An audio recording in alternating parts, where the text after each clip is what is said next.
Thank you. Will come to order. Mr. Chairman, since prior to the inauguration of President Trump in January of 2017, you've been at the center of a well-orchestrated media campaign claiming, among other things, the Trump campaign colluded with the Russian government. Indeed, before the appointment of Robert Mueller as special counsel, you alleged during one of your frequent television interviews that there was, quote, more than circumstantial evidence, quote, of collusion, but that you could, quote, not go into the particulars, close quote.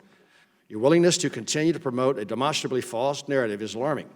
The findings of the special counsel conclusively refute your past and present assertions and have exposed you as having abused your position to knowingly promote false information, having damaged the integrity of this committee and undermined the faith in the United States government and its institutions.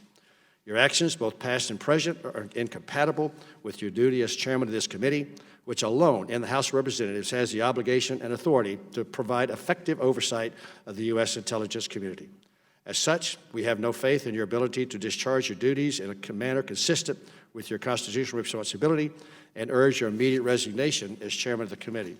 Mr. Chairman, this letter is signed by all 9 members of the Republican side of the House, of the committee, and I ask unanimous consent to be entered into the record of today's hearing. I yield back. Without objection, my colleagues may think it's okay that the Russians offered dirt on a Democratic candidate for president as part of what was described as the Russian government's effort to help the Trump campaign. You might think that's okay.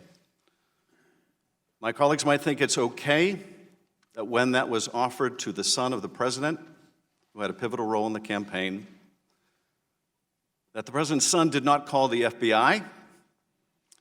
He did not adamantly refuse that foreign help. No, instead, that son said that he would love the help of the Russians.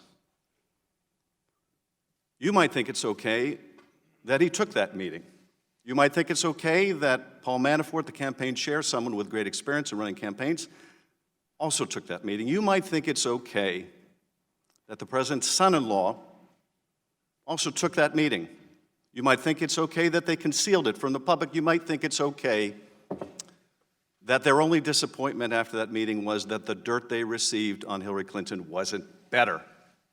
You might think that's okay. I think it's immoral. I think it's unethical. I think it's unpatriotic. And yes, I think it's corrupt and evidence of collusion.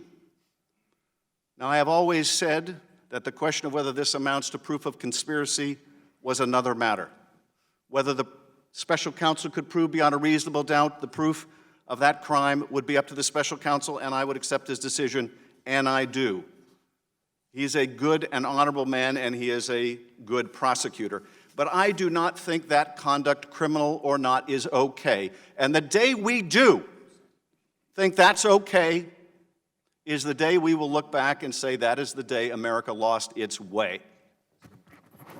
I don't think it's okay that his attorney lied to our committee. There's a different word for that than collusion, and it's called compromise. And that is the subject of our hearing today. Mr. Ambassador, you are recognized for your opening statement.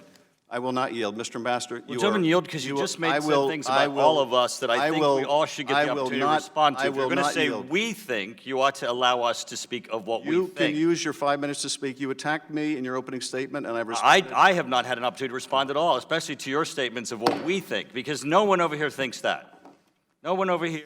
I mean, you cannot speak for us. You cannot speak for us. Mr.